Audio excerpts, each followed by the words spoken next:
Hati-hati.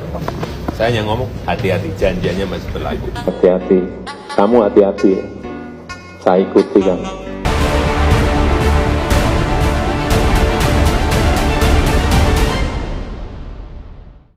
Itu komplotan polisi penipu itu. Mereka menggunakan Tito Karnavian terutama itu.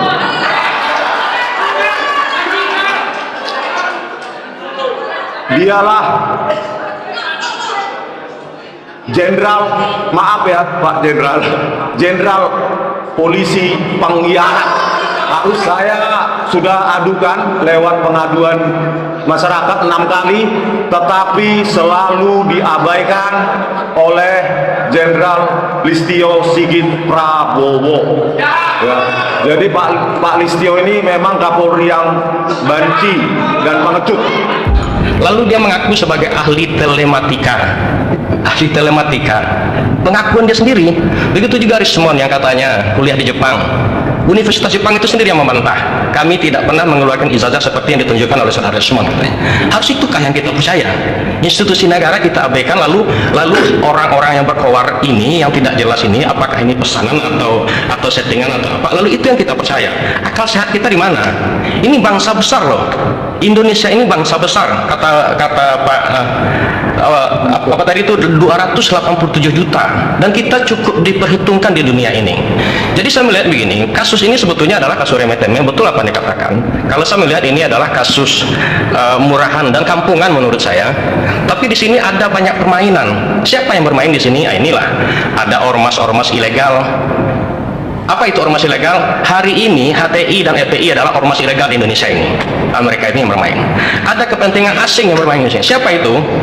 Kebijakan Jokowi yang membuat kebijakan hilirisasi yang paling terkena dampak adalah Uni Eropa, yang paling tidak senang. Maka Uni Eropa membawa Indonesia ke WTO. 2022 Indonesia dinyatakan kalah. Jokowi tidak bergeming. Uang ini nikel punya saya katanya, punya Indonesia katanya. Kami berhak mengatur nikel ini atas nama kepentingan negara kami. Kami berhak mengatur nikel ini atas nama keberlanjutan kebutuhan nikel di seluruh dunia. Itu yang disampaikan. Tidak bergeming. Begitu juga kebijakan Jokowi tentang ekspor, dilarang kebun-kebun sawit atau pengusaha sawit itu mengekspor dalam bentuk TBS, tandan buah segar. Hasilnya apa? Hari ini TBS harganya sampai 4.000. Dulu ketika menjelang puasa dan lebaran itu sampai 400 rupiah. Kenapa? Karena itu memang mereka yang bermain. Nah inilah kepentingan, inilah barangkali yang bukan menurut kacamata saya, tapi dari informasi yang valid juga yang saya sampaikan. Karena Jokowi tidak bisa menyampaikan seperti itu. Ini kepentingan asing, ini kepentingan negara Uni Eropa. Amerika Serikat juga sangat benci dengan Jokowi.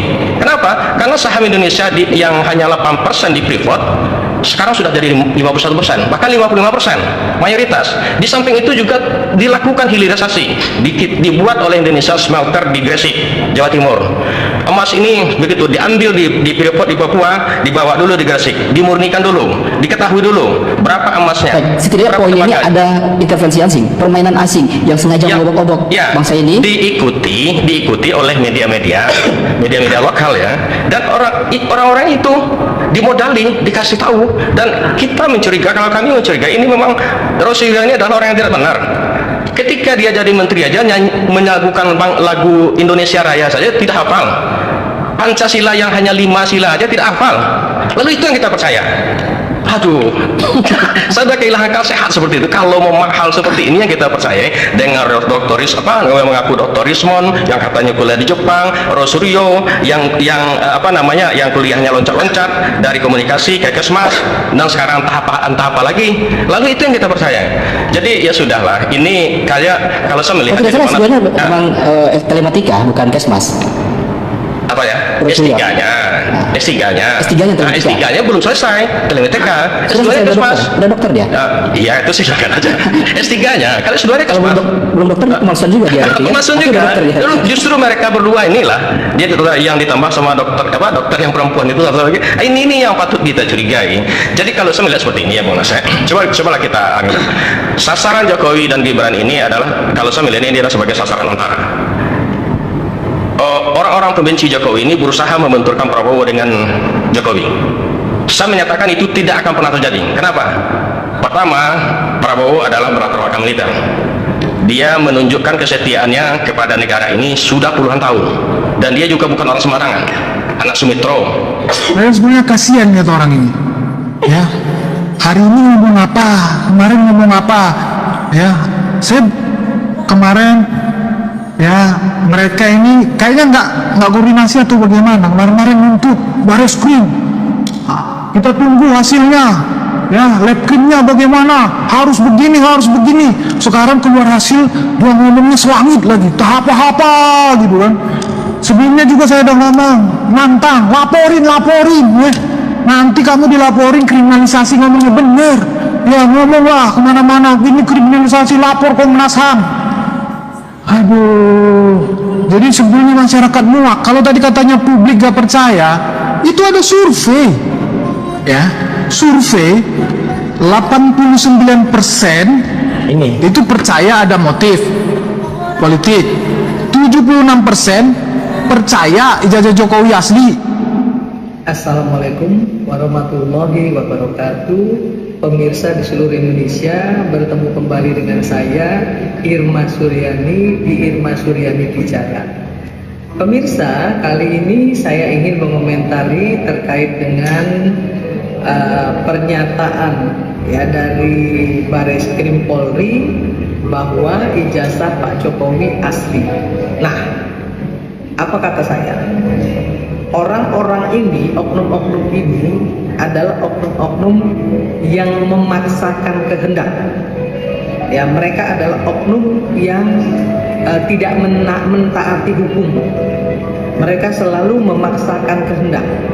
Ya, orang-orang memaksakan kehendak ini sama, mohon maaf, dengan orang-orang yang dulu sering kita sebut dengan, mohon maaf, orang saya sudah nggak bisa lagi mengatakannya karena nanti dinilai itu berlebihan, ya.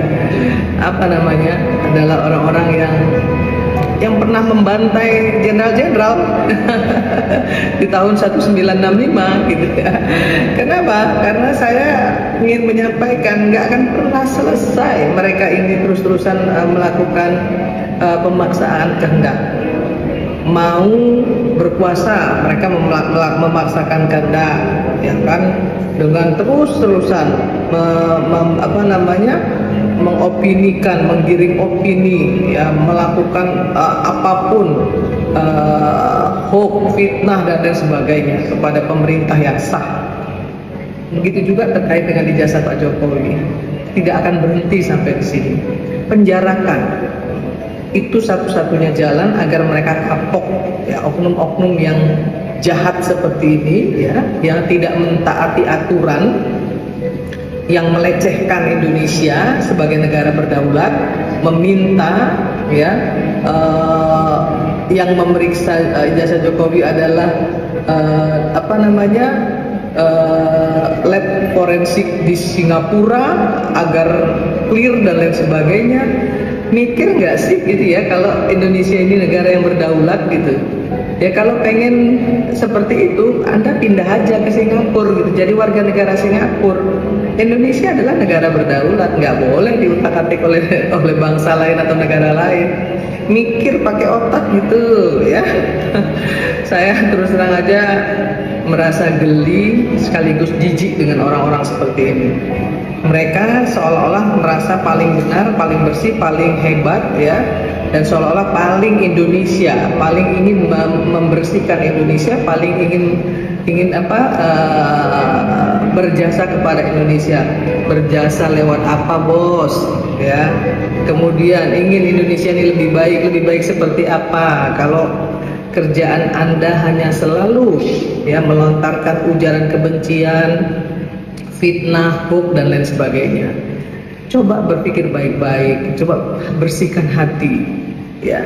Beri kesempatan pemerintah bekerja. Jangan terus-terusan bikin heboh, jangan terus-terusan bikin gaduh.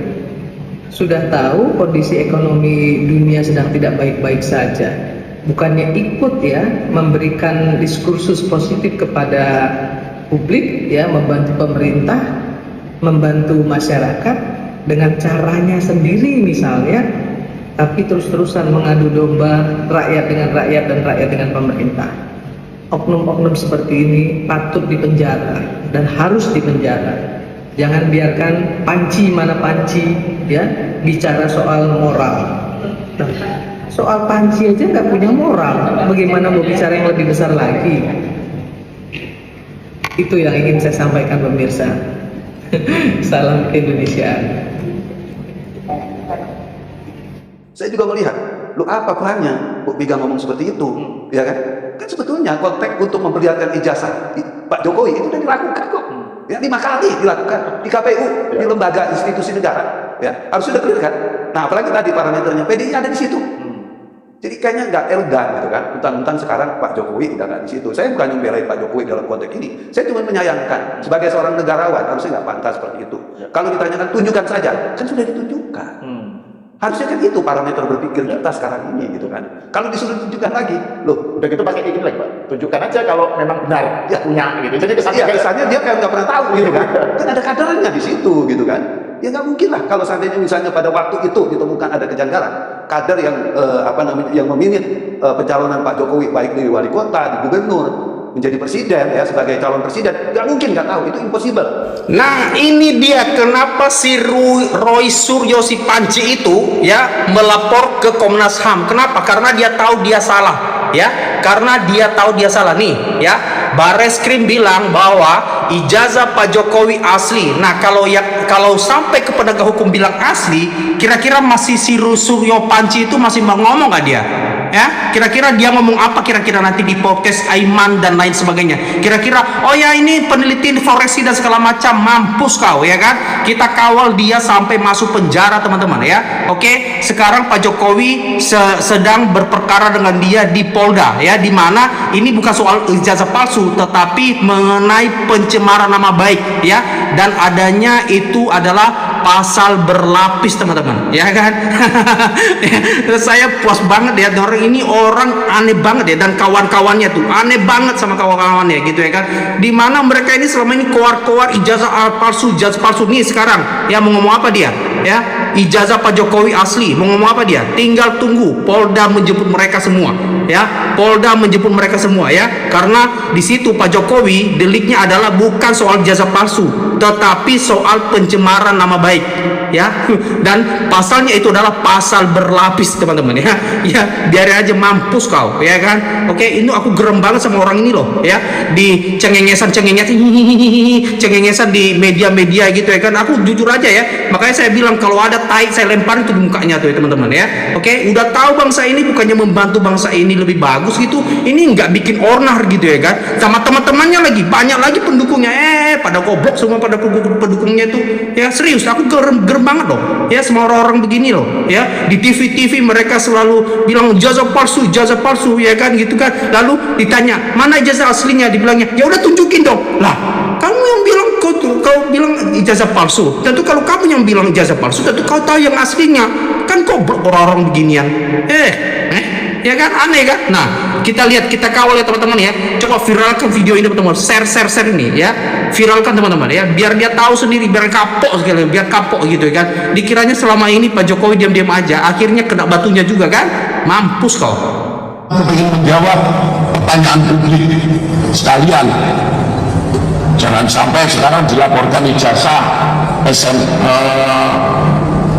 UGM, dilaporkan mungkin berhenti, kemudian nanti dilaporkan SMA, mungkin waktu TK dilaporkan, malah jadi situasi yang tidak menguntungkan bagi bangsa kita. Seperti tadi saya sampaikan, saat ini mari kita dukung pemerintah kita yang sedang membangun negara ini daripada membahas hal-hal yang mungkin kurang bermanfaat bagi kepentingan pembangunan negara ini. Dugaan pidana pemalsuan ijazah saudara Joko Widodo.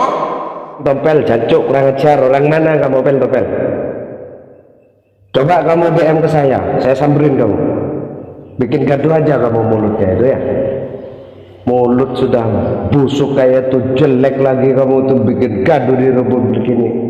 Tolong Pak Prabowo, Pak Kapolri, cepat tangkap pengacara ini.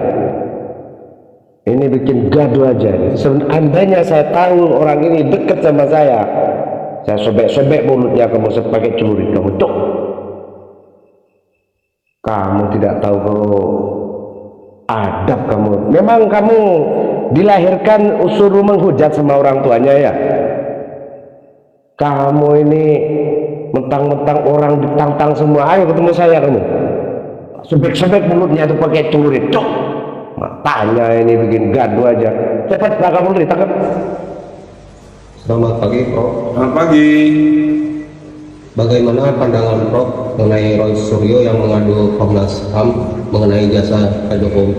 Ya, saya kira ini kan ranah pidana ya. Saya kira Pak Roy Suryo dan kawan-kawan harus ya siap menghadapi, karena ini kan sebenarnya Pak Roy Suryo dan kawan-kawan yang telah menyebar fitnah, perbuatan tidak menyenangkan, kemudian juga pencemaran nama baik ya terkait dengan ijazah Jokowi. Jadi sebenarnya nggak ada kaitannya dengan Komnas HAM, karena ini bukan kriminalisasi, karena ini adalah memang ranah pidana, di mana orang memfitnah, di mana orang mencemarkan nama baik. Nah, kemudian Pak Jokowi dalam hal ini orang yang menjadi sasaran, beliau membawa ke ranah hukum, itu sudah benar. Jadi kalau Pak Roy Suryo dan kawan-kawan merasa dia itu terdolimi, kriminalisasi, itu salah. Justru Pak Roy Suryo dan kawan-kawan yang membabi buta ya menuduh ijazah Jokowi. Harusnya kalau menuduh ijazah Jokowi itu punya ijazah aslinya, membandingkan oh ini palsu gitu. Kan sudah dijelaskan oleh yang ngeluarin jasa, yaitu Universitas Gadjah Mada dalam hal ini Fakultas Kehutanan. Teman-temannya seangkatannya juga sudah menjelaskan ijazahnya, arsipnya, skripsinya, ya kan, foto-foto wisudanya kan ada. Harusnya kalau berpikir sehat, ya sudah, memang itu sudah pembuktian.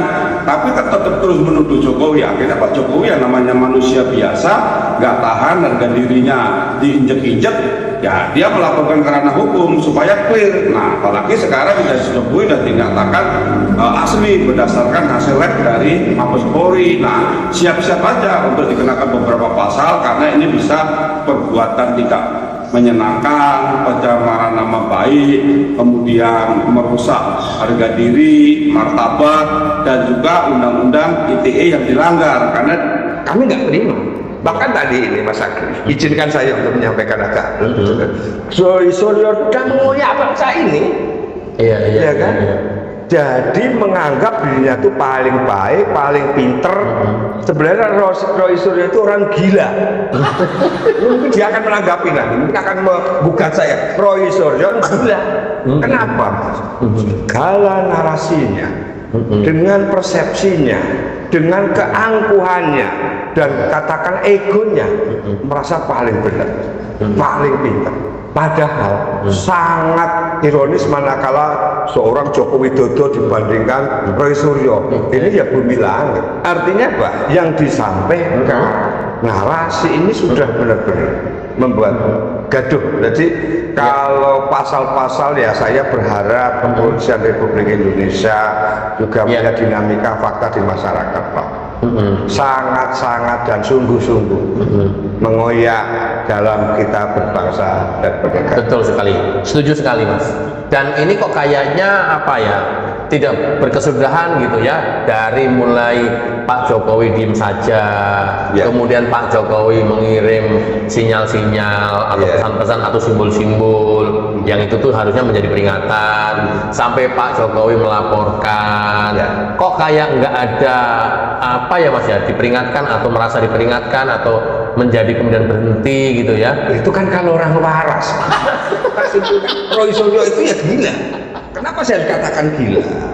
Kalau aku disomasi, ini jangan dipotong ini, yang ini. Kalau saya katakan, dia memang bagi saya gila. Kenapa saya berani katakan gila? Persepsinya, keangkuhannya, ya kan? Ini merasa dirinya dan sebagainya. Ini kan orang kelainan. Hasil uji lab bahwa ijazah Pak Jokowi dan skripsinya itu menyatakan asli. Barreskrim memutuskan untuk menghentikan kasus ini. Terus Bapak pikir kita percaya? Ya enggak lah. Kita maunya itu palsu, Bapak. Ijazahnya Jokowi itu palsu, titik. penjelasannya UGM, guru besar, teman seangkatan. Itu tuh orang bayaran Jokowi semua. Semuanya juga bisa dibayar sama dia. Percaya sama polisi. Polisi juga orang-orangnya Jokowi juga yang dibayar sama Jokowi. Terus siapa lagi? Orang KPU, dosen pembimbing. Itu mah bisa aja dibayar juga. Duitnya Jokowi banyak, dia punya kedudukan, dia punya kekuasaan, semua bisa dibayar sama dia. Lagian ngapain uji forensiknya cuma di Indonesia? Harusnya uji forensik yang internasional dong, biar ketahuan. Kan itu memang palsu. Bahkan kalaupun uji forensik internasional itu menyatakan itu asli, kita tetap nggak percaya karena bisa aja dibayar sama Jokowi. Sampai ijazah itu diuji forensiknya udah di luar angkasa, udah teknologi bukan teknologi dunia, yang neliti juga alien. Dan kalau alien itu menyatakan bahwa itu pun ijazah asli, kita tetap nggak percaya, orang kita maunya itu palsu. Jadi mau pembuktian semanapun yang menyatakan itu asli, ya emang nggak akan ngaruh bagi mereka. Mereka nggak akan berhenti untuk berbumi. Tujuannya bukan ijazah Pak Jokowi asli atau palsu, tapi memang mau menghancurkan nama baik dari berbagai arah aja. Ya pengennya emang nyari ribut aja, alih-alih demi rakyat, ya kan, biar mecah belah bangsa aja. Dan akhirnya berhasil kan, bikin generasi Indonesia semakin tulul. Gimana enggak? Berita disuguhinnya hal-hal gak penting. Setiap buka media sosial keluarnya berita itu, nonton TV keluarnya itu, beritanya itu, gak penting, dia lagi. Nah, akhirnya menutup informasi yang jauh lebih penting. Hasilnya Pertamina ketutup dan kasus-kasus korupsi yang lain juga tertutup.